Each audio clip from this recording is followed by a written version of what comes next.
কিভাবে ভানের তাবিজ করবেন বা কিভাবে শত্রুকে মাত্র 3 দিনের ভিতরে দুনিয়া থেকে বিদায় করে দিবেন, তাও আবার মাত্র একটা তাবিজের মাধ্যমে। তো ভিউয়ার্স, এটাকেই বলে ভান মারা তাবিজ, যে তাবিজটার মাধ্যমে আপনার শত্রুকে মাত্র 3 দিনের ভিতরে পাগল করতে পারবেন, প্যারালাইসিস করে বিছানায় ফেলে রাখতে পারবেন বা দুনিয়া থেকে বিদায় করে দিতে পারবেন এই তাবিজটার মাধ্যমে। এটাই হচ্ছে ভান মারা তাবিজ।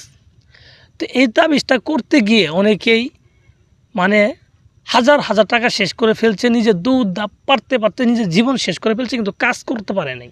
এরকম অনেক কথা আমার কাছে আসে, যাই ফোন দেয় তাই বলে, দাদা আপনার পূর্বে তো অনেক লোকের কাছে গেছি, কাজ হয় না, অনেক কবিরাজকে টাকা দিচ্ছি, কাজ হয় না। বাইরে সঠিক জায়গায় যাইতে হবে, মানুষকে মন থেকে ফিল করতে হবে যে কোন লোকটা কাজ করতে পারবে, কোন লোকটা কাজ করতে পারবে না।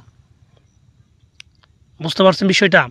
আপনি যদি সঠিক তাবিজ না করে নিজের মন মতো করে তাবিজ লেখেন, আজীবন যদি তাবিজ করেন, একটা তাবিজের রেজাল্ট পাবেন না।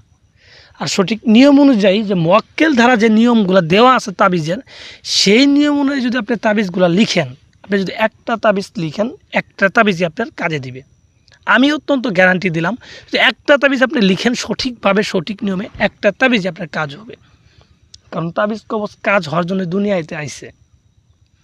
তো যাই হোক, আমি কথা বাড়াবো না। যারা বিভিন্ন শত্রুর মাধ্যমে প্রতারিত হয়েছেন, শত্রুকে শাস্তি দিতে চান, শত্রুকে মেরে ফেলতে চান, দূরে অথবা কাছে যে কোনো জায়গা থেকে, মেয়ে অথবা ছেলে, যে কোনো শ্রেণীর লোককে আপনি এই ভানটা মারতে চান, তো তারা কিভাবে মারবেন আর কিভাবে করলে পরে আপনাদের 3 দিনের মধ্যে রেজাল্ট হবে, এটাই আজকে আমি আপনাদের বিস্তারিত বলে দেব। এর আগে বলি, যারা সঠিকভাবে বিপদে পড়ে গেছেন, প্রকৃতপক্ষেই বিপদগ্রস্ত, যে আপনার শত্রু অত্যাচার সহ্য করতে করতে দেওয়ালে পিঠ থেকে গেছে, উল্টা যদি তাকে আপনি আঘাত করতে না পারেন, তাহলে আপনি নিজের মরা লাগবে, নিজের প্রাণহানি হবে। সেই ক্ষেত্রে কিন্তু আপনার এই তাবিজ কোর্সগুলো করা লাগে। তাছাড়া যদি আপনি কাউকে শত্রুমি করে, মজা করে, ইচ্ছা করে যদি কাউকে ক্ষতি করতে চান, তাহলে কিন্তু আপনি নিজে ক্ষতিগ্রস্ত হবেন। তাই আমি সাবধান করে দিলাম, কখনোই এই তাবিজগুলো নিয়ে মজা ঠাট্টা করবেন না। সিরিয়াসভাবে যখন পড়ে যাবেন, একদম দেওয়ালে পিঠ থেকে যাবে, তখনই এই তাবিজগুলো করবেন। তো যাই হোক ভিউয়ার্স, আমি কথা বাড়াবো না। কীভাবে এই তাবিজটা করবেন আমি বিস্তারিত আপনাদের বলে দিচ্ছি। আপনার মনোযোগ সহকারে আমার কথাটা শোনেন, আর আমি যেইভাবে বলি আপনারা ঠিক সেইভাবেই তাবিজটা লিখেন। তো যাই হোক ভিউয়ার্স, এই তাবিজটা লিখার আগে তাবিজটাকে ভালোভাবে দেখে নেবেন যে তাবিজটা কীভাবে আঁকানো আছে, তাবিজটা কীভাবে লিখা আছে, এটা সঠিকভাবে আপনি দেখে নেবেন। প্রয়োজনে স্ক্রিনশট করে রাখবেন, নিজের ডায়েরিতে আলাদা করে লিখে রাখবেন। লিখে রাখার পর আপনি যে কোনো একটা শনিবারের দিন রাত্রে 1টার দিকে আপনি একটা কবরস্থানে যাবেন। কবরস্থানে গিয়ে দেখবেন নতুন কবর যেখানে আছে সেই জায়গায় আপনি বসবেন। যখন তাবিজটা লেখার জন্য বসবেন, সামনে আগরবাতি মোমবাতি ধরাবেন, তখন আপনার শরীরে কোনো কাপড় রাখা যাবে না, একটা সুতাও রাখবেন না, একদম অলঙ্গ হয়ে তাবিজটা লিখবেন। ঠিক আছে? এবং তাবিজটা লিখবেন একটা সাদা কাপড়ের উপরে, সাদা নতুন কাপড়ের উপরে রক্ত জবা ফুলের রস দিবেন, তার ভিতরে আলতা দিবেন, আরেকটা জিনিস দিবেন, সেটা হচ্ছে চন্দন, লাল চন্দন। এই 3টা জিনিস মিশ্রিত করে একটা কালিতে রূপান্তর করবেন।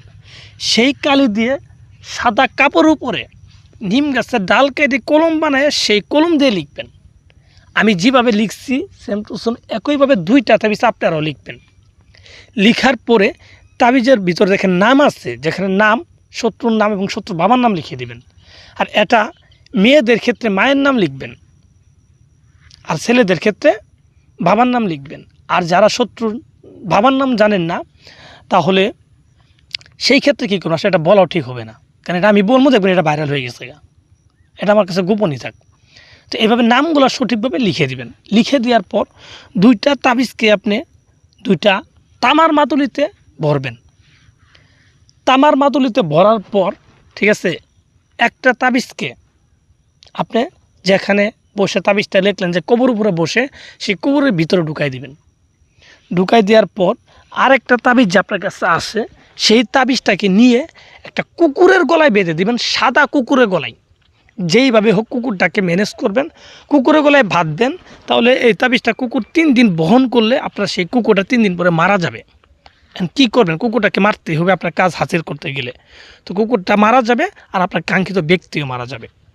আর এটা একবার পরীক্ষিত ভাই, একবার পরীক্ষিত, আমি বলার মতো না আর।